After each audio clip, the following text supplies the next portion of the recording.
नवाज शरीफ 3-2 के फैसले को तस्लीम नहीं करते। जब 4-3 की बात कर रहे हैं तो इस बेंच के सामने क्यों पेश हो रहे हैं? शाह महमूद कुरैशी ने सवाल उठा दिया। कहा आइन बचाने के लिए नेक नियति से बैठे, पूरी कोशिश की कि मुज़ाकरात नतीजा खेज हो सकें।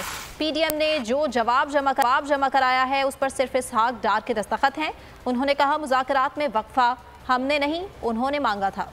आज नवाज शरीफ साहब ने लंदन में कहा कि हम तो 3-2 के फैसले को तस्लीम ही नहीं करते, हम तो 4-3 की बात कर रहे हैं। तो फिर आप इस बेंच के सामने पेश क्यों हो रहे हैं? हुकूमत का जो CMA वो आज सुबह कोलिशन अलायंस के दस्तखत नहीं हैं। हम 3 थे, तीनों दस्तखत मौजूद हैं और चीफ जस्टिस साहब ने उसका मुलाहिजा किया होगा।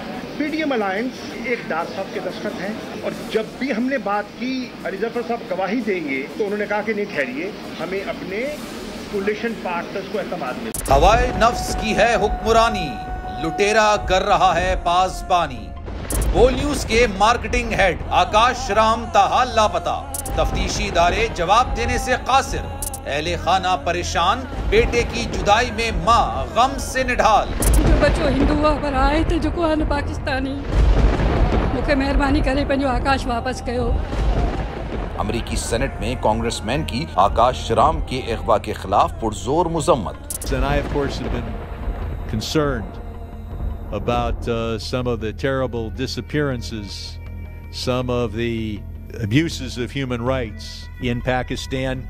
यूनाइटेड नेशन ने भी आकाश राम की बाजियाबी के लिए मौसर इकदामात उठाने का इंदिया दे दिया। मुश्किल की इस घड़ी में आर्मी मीडिया समेत इंडियन मीडिया भी चीख कर आकाश राम की बाजियाबी के लिए आवाज उठा रहा है। आलमी सहाफती तंजीम और इंसानी हुकूक की आलमी तंजीमों की भी आकाश राम के अगवा की मुजम्मत। उफ क्या जुल्म है, बोल इंसाफ का मुंतजिर। सब्सक्राइब करें और बेल दबाएं ताकि कोई खबर रह न जाए।